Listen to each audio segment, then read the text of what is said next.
All right. Well, welcome everybody. There are 24 people in the room. I think we're expecting about 40. So I'm sure people will join us.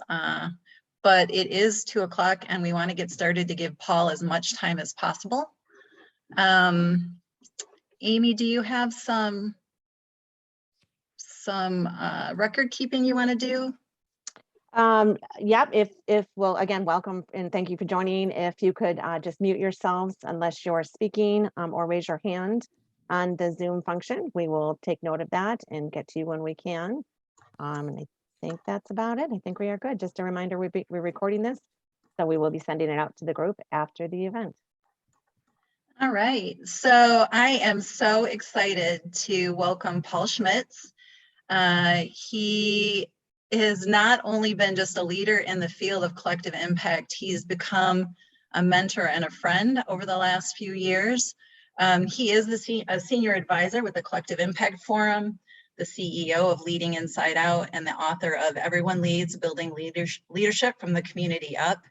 And I am so excited that he's given us a couple of hours today. Just a reminder that there are 2 sessions back to back. So Paul is going to start with, oh, it says thank you. The 10 dangers of collective impact. And so let's see, Paul, is there anything else you want to tee up before we get started? I think we're good. I think you have here just your links for everyone to keep connected. Yeah, if you want to follow us on Facebook or look at the website or have access to the Collaborative Network News, all of those links are there. And I should have said, my name is Monica Moser. I think we have some folks on the call who might not know Jackson as closely as some of us who are really involved in the Collaborative Network do, but I am the president and CEO of the Jackson Community Foundation. And now we're up to 30 participants. So I think we're well on our way to having everybody who signed up to be here today here. And so we want to give as much time as possible to Paul and for us to be in small groups so we can chew on what he tells us and shares with us. So Paul, why don't you take it away? Great. Hi, everybody. Great to be with you and to be visiting with all of you, even virtually today. I am excited to share this work.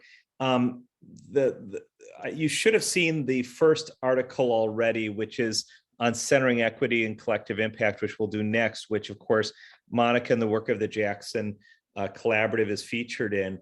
The other article, which actually comes out Monday, so you'll get copies of an actual full article on this topic on Monday. I thought it would come out before our presentation when we first committed to this, but it's coming out Monday, is on 10 dangers. As we came to the 10th anniversary of the article that coined the term collective impact, and I'm always careful to acknowledge that collective impact has existed for a long time. People have come together to move population level and systems change. But what John and Mark did in the original article was find communities where this had happened and kind of figure out the best practices and model around what people had kind of grown organically to do that work. As I reflected on the last several years that I've been working with collective impacts and thought, what did I want to share on this 10th anniversary? What I came with was, I thought of like the 10 worst practices. I thought, what are the 10 things that as I visit groups and have done a lot of what I call collective impact repair, what are the kind of the 10 things I see most often that groups end up kind of running into and could use help on? And so that's what I'm going to share here.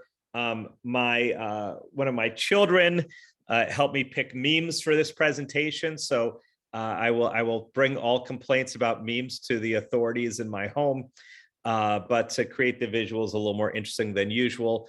But also really just to help capture what these 10 things are that I keep running into in collective impact. And so these are the 10 dangers and things that I would consider the worst practices to avoid in collective impact. And to recognize that doing these things will cause great stress to you as leaders, partners, backbones, whatever roles you're in. So the first one is strategy drift. And this is when we've built a result-based strategy with clear objectives and performance measures. And we have this common agenda we've put together. And then we start chasing opportunities that aren't in the plan. We start doing so many activities because things pop up, and we become activity driven versus strategic. We get kind of spread thin. We're doing a bunch of different things, but not necessarily staying completely in tune with our common agenda that we had committed to. The second is culture drift. And this is when in a collective, we start out and we do all this culture building stuff. We have a meeting format, we have shared values, we have like ways of doing things. And then as time goes on, we just start having meetings become places where everyone reports at each other, and there's not really a lot of interaction. We stop doing the things that kind of made this different, that made this unique, that made it collaborative. And the culture drifts away to become just like everything else. And that's really it there, which is we treat our work groups like committees.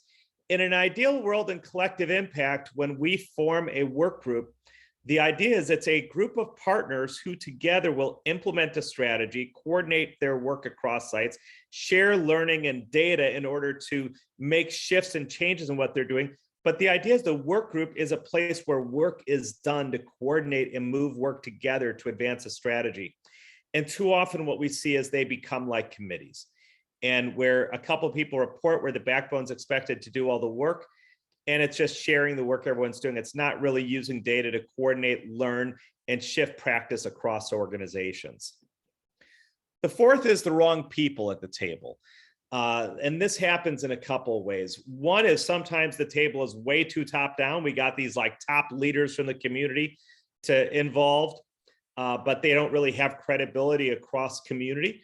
Another is sometimes our tables are too community-based, and they don't have the authority or the influence to move the resources necessary to achieve the change they're seeking.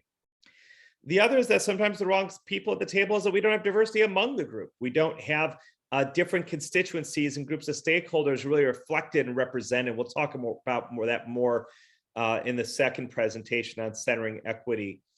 But a lot of times what we have is the wrong people at the table, and that's a barrier to success. The next is lack of transparency. And this is when there's a meeting before the meeting that's the real meeting, or that there's like certain groups that know things that other groups don't. We especially see it when the most powerful or the largest organizations seem to have additional meetings, information, access to information that smaller, more grassroots groups don't. And that kills trust in a collective. If we want to build trust, we have to have a place where everyone in the collective feels they're being dealt with fully and fairly. The sixth is lack of accountability. My favorite was visiting a group. They said, we make commitments at every meeting and then they go away. We go to the next meeting, we have a whole new agenda. And if you did or didn't do what you committed to, it's okay. And that's a problem. What we need is accountability to show where both accountability around our performance measures and our implementation of strategies is there, but also at every meeting should be organized around action commitments. What are people committing to do between meetings to advance the agenda? And those should be tracked and followed up on. And the next meeting should always begin with, how did we do on our action commitments? And make sure that accountability is central to the collective. The seventh is funder and political hijacking. And my best example of this happened in a city where a city department involved a community-based planning process for a new initiative. And they spent all this time listening in neighborhoods and building partnerships and forming the collective. And then the mayor went to a conference, heard a speaker about an initiative, came back and said, I want to do that. Tried to hijack the whole initiative to this new idea they just heard at a conference. We've seen this with funders where a collective goes through this whole process of getting everyone on the same page and a common agenda. And then a funder issues an RFP on the same issue that diverts completely from that common agenda. And so really to us, it's about how do you have those public agencies, those public leaders, those funders involved in your collective, and or who do you have in your collective who has the influence that if they do try to hijack it, you've got people who can push back and kind of get them back realigned with the initiative so you don't get hijacked by those forces outside. Managing a network more like an organization. This happens when the backbone effort starts to see itself as the thing. And I saw this with a collective impact where they went through this planning process in which over 140 people over 9 months participated in 27 meetings to create this collective. They had this common agenda, everyone committed to at a launch where everyone got real excited. And then they formed the first steering committee. And then all of a sudden they said, well, we've got to hire a CEO for this backbone, but it's a CEO's job to figure out the vision and mission for like, no. You just did this whole process. And the mental model that people had was they were so used to being governing an organization, they could only think of the backbone as an organization and not as a network. And this is about managing a network, building a network. It's not about an organization. And so governing that has to be thought of as governing a network and building credibility and promoting the work of partners. It's not about you, it's about the us. And governing a network is not the same as governing that. I often use the example, it's an inelegant one, but I think it's the difference between being on the board of AT&T or Airbnb. Like one case you control everything, and one you've got a network that you don't control. And you can only set standards and ground rules and things for, but you've got to respond to that network, and that network leaves, you're done. And so it's really a big difference.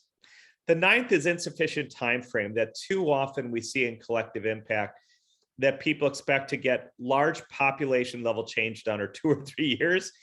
And it takes a couple of years just to get the collective right.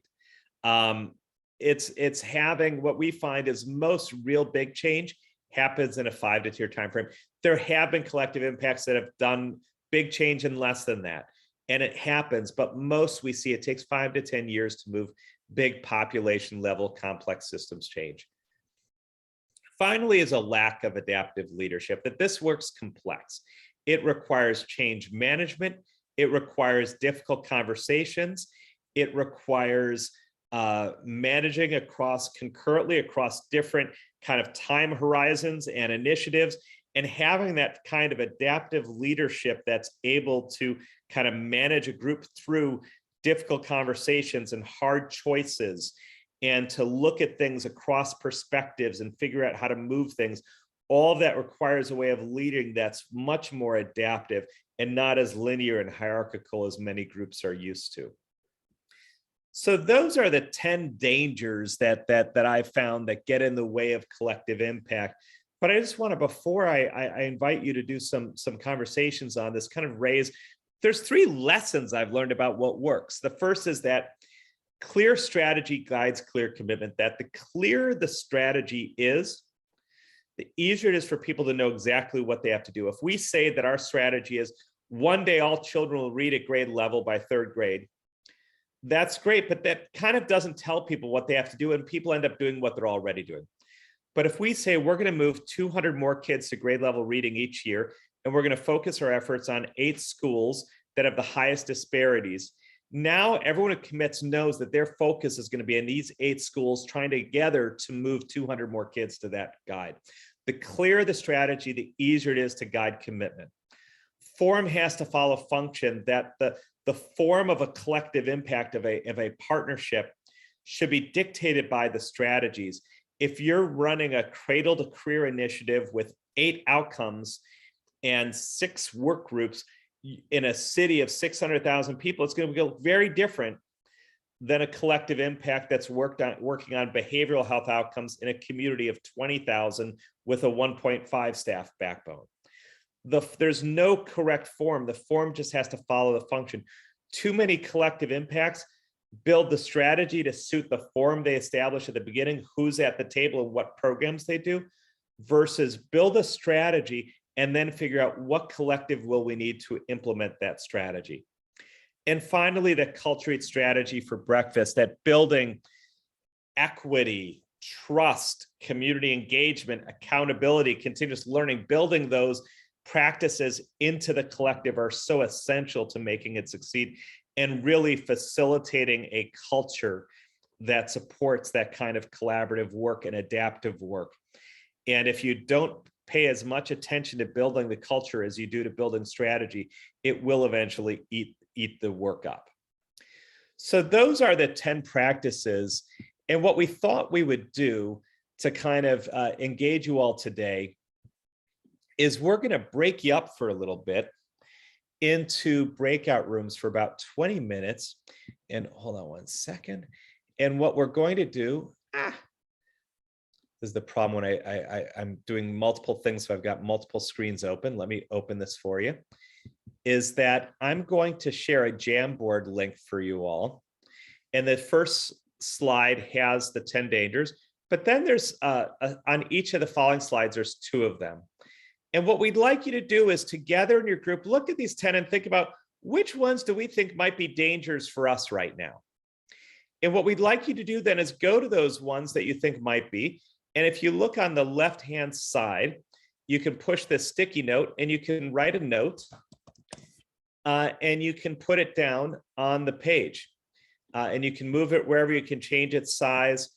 But we'd like you in your small groups to pick a couple of the dangers that you think might be dangers that we're experiencing here in Jackson. And we'd like you in your small groups to go to that danger on one of the following slides and leave sticky notes with your notes about where you've seen that or how that might be showing up. And then we'll come back and we'll have, about 10 to 15 minutes for a conversation with the group and take any questions. So I think they're going to push the button right now and send you away for about 20 minutes. And then when you get back, we'll look forward to hearing from you all. Thanks so much. Up, and I'm putting the Jamboard in the chat right now. It's there for you.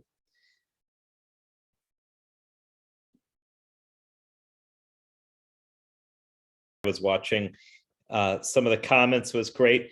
I wanted to just maybe check in with each of the groups and invite anyone from those groups to share a little bit about your conversation, and then happy to take any questions. And so room 1, we had Alexa and Dungi. I'm sorry if I got that wrong. Marcus, Megan, and Rebecca. Wonder if any of you have something that you'd like to share from your conversation for the group. Yeah, I was kind of voted the the leader to say anything if we had to say anything. Oh, good. Yeah, so we kind of touched on a couple of them. A lot of us had kind of the same ideas once it started to get talked about. A lot of it was about diversity. We just don't have enough. It's not just racial diversity, but just different sectors of the community that we're not hitting. Those people, we just have the wrong people at the table. A lot of lack of transparency, that people are being left out of important conversations, and Jackson's really small. And we thought it was really important for culture drift. We don't have all of those important trusted relationships that we should have. So those are just a couple. Great, thank you so much. What about the our second group, which we had Bethany, Jasmine, Mary, Michelle, Sarah, and Teresa in? Any reflections from your group?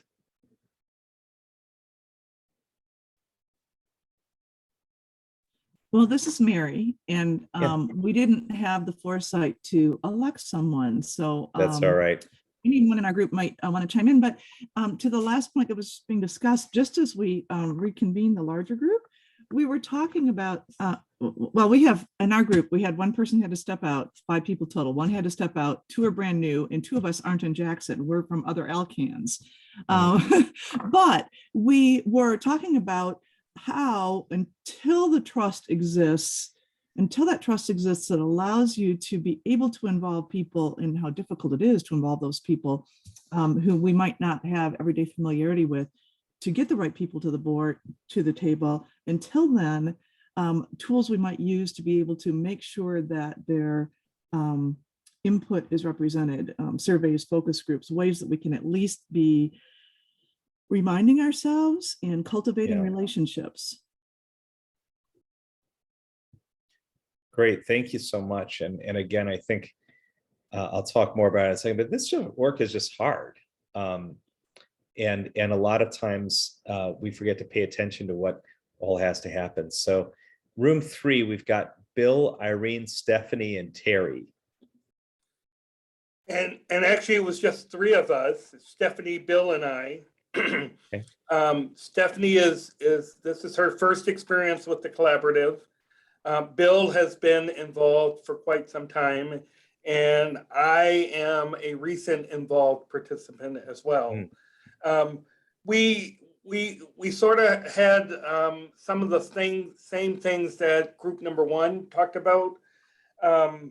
We talked about lack of transparency and accountability, and not that the collaborative is really not transparent about what we do and what we're all about, but it's the whole notion of diversity, of the whole notion of being inclusive and having a staff that reflects that as well, and what that means to then be accountable to each other and to the community. Yeah. Great, thank you so much. You're welcome. And we'll talk more about that the next session as well. So thank you for that.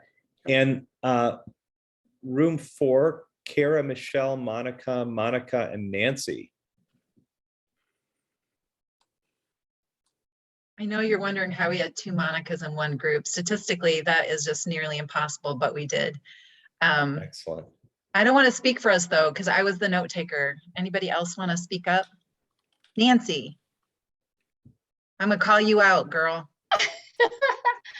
Well, we talked a lot about not having the right people at the table. Just we're very top down, but well, and there was to the point of some people in our group. We do have probably 4 of our 30 people who are not leaders of organizations, but for the most part, the majority are. And then we also talked about some of the I don't know what they would fall under though. Help me out here with what strategy drift. You can hone in on this because I missed the little first part of that conversation. Monica, when I was coming in. I can speak to that a little bit. I went first right before you were able to hop on, Nancy. So at our institution, sometimes we're super innovative, and like I said, we're fortunate to have a very innovative thinking president. However, with that comes many strategies, and sometimes with tight timelines, or we tend to drift and then get on the new shiny bright new strategy without finishing the strategy that we've had going for the 6 months prior. So good, bad, or indifferent, I do think that we're guilty of that. Yeah, thank you. Let's go to the 5th group. Brian, Clint, Dana, Maribeth, and Tracy. One of you could share a little bit of your conversation. Sorry. So I heard crickets, so I'll step up. We really didn't talk about who would have this conversation either. So we had a lot of time spent talking about inclusive transparency and accountability. And so the notions were seemingly meetings happening outside the larger council meeting, decisions being made, and then just kind of reporting back at the meetings rather than everyone having input on that. So perceived lack of transparency. The other big thing, we had a lot of conversation about drift, and was what we were really seeing drift, or is it a lack of communication kind of disguising itself as drift? Yeah. And so we kind of talked about going from the 3 silos previously to this one council. And, you know, some of the worries that were there about small groups who are doing really good work and how would that be maintained going forward. And so we really did think perhaps it's communication issues, not necessarily the drift that was more perceived in other areas. So spent a lot of time on those 2 topics. Great, thank you so much. And any questions that people have just from the presentation or from any of this work that that people have that I might be able to help with?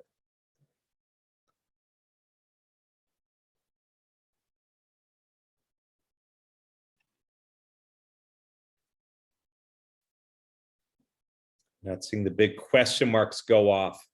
I have a question.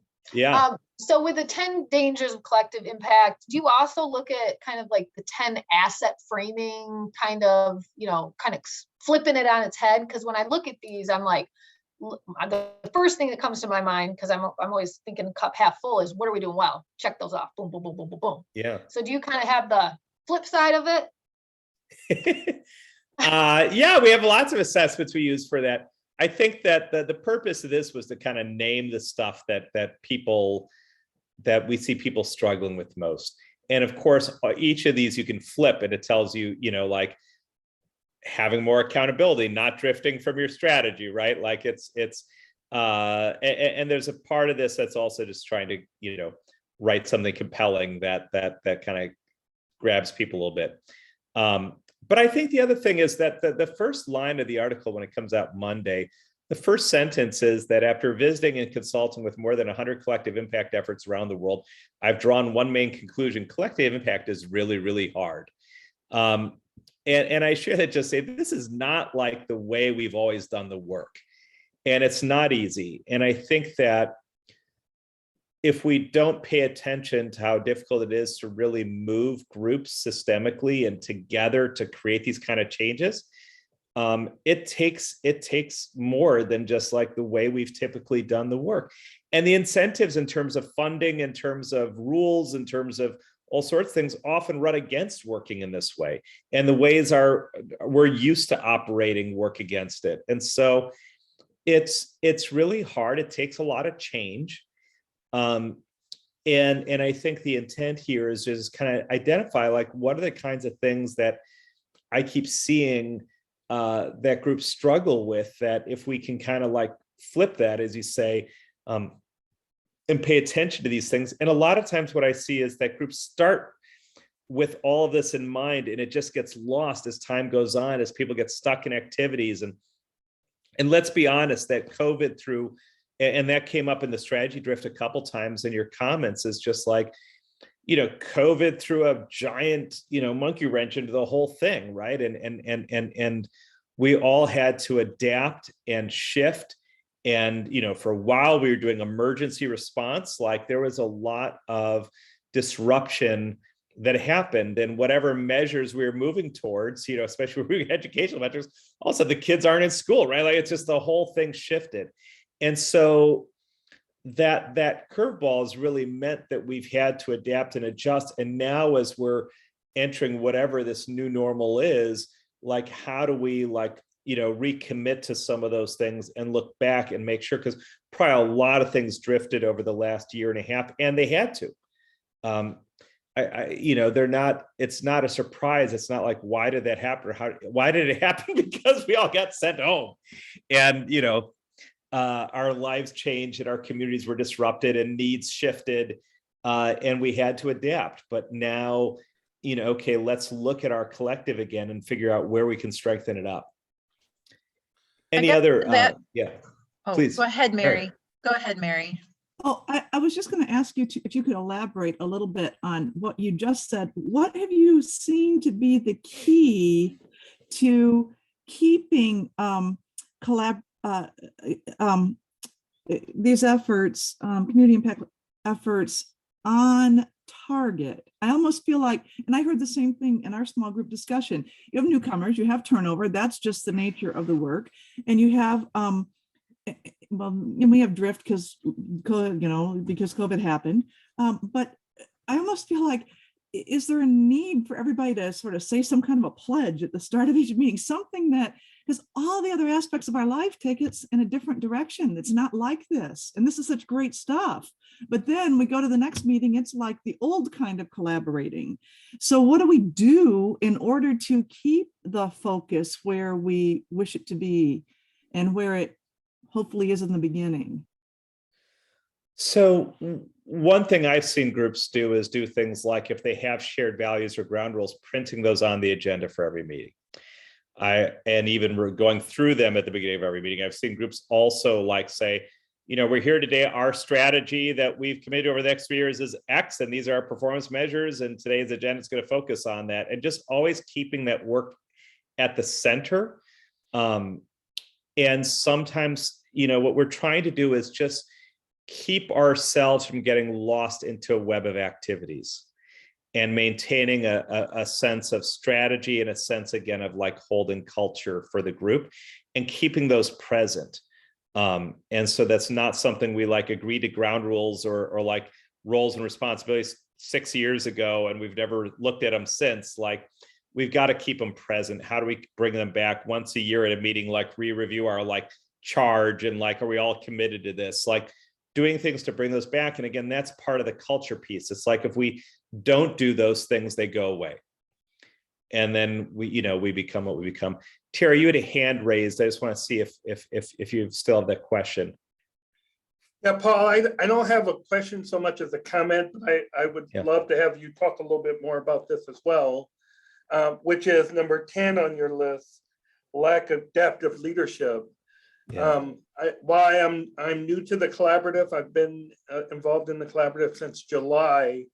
I think we have done a great job, at least from what I have seen thus far, with our leadership. I think our co-leaders, Maisha and Monica, do a really great job. And I think Sherry, our paid staff leader, really does a really great job in terms of allowing for overall discussion, not getting hung up with the agenda and us not completing everything on the agenda, but really allowing the collaborative to take the time we need to discuss and problem solve important topics. Yeah. So I'd be curious to hear your thought as you talk a little bit more about the adaptive leadership and what that looks like or mean for groups like ours. Yeah, just quickly, because it's a lot of things, right? Like, and I think that when I think of adaptive leadership practices that I think are really important, one is change management. One is that if you're expecting organizations to shift their work, shift their outcomes, shift the way they work, you have to be paying attention to managing people through that change at every level. And so there's change management is a key part of adaptive leadership. Another is the ability to work with groups through difficult conversations and hard choices. If you're not making difficult choices as a collaborative, you're probably trying to make everyone happy, and then you're probably not being strategic. And so how are you creating the environment and working through hard choices and difficult conversations as a group? A third is just managing the complexity of it, that we've got to think of different perspectives on issues and look at strategies in different ways, which requires kind of not allowing ourselves to get trapped in too linear of thinking, but also to be able to look at data and evaluation and learn and improve in ways that we might shift our work. And so I always say that it's okay for strategies to change as long as you apply the same rigor to the change you apply to creating the original strategy. Yeah. So I'm going to hand it back to Monica to just close us out. And move us quickly to our next session on equity. But do you have any final things you want to share? And I'll put up the slide again with ways to connect, because I know that's something that I just want to thank everyone for bringing your full selves to this conversation. And to thank Paul for giving us your time. I know your time is very valuable, and you're giving us a chunk of it today. I do want to give everybody who's coming to the next session, there's a separate link for you to join us. The most jam-packed session ever, I saw in the chat. But thank you. And if you're coming back to the next one in 4 minutes, run to the restroom, get a drink, and come back, click the new link, and join us again for another rigorous conversation with Paul. Great, thanks. And thanks for sharing your comments as well. Those are all things that you guys can build on now. Hopefully this will help. And the article comes out Monday, and I know Monica and Sharon, everyone will share it with you. Thanks, everyone. All right, see you soon, Paul. Thanks.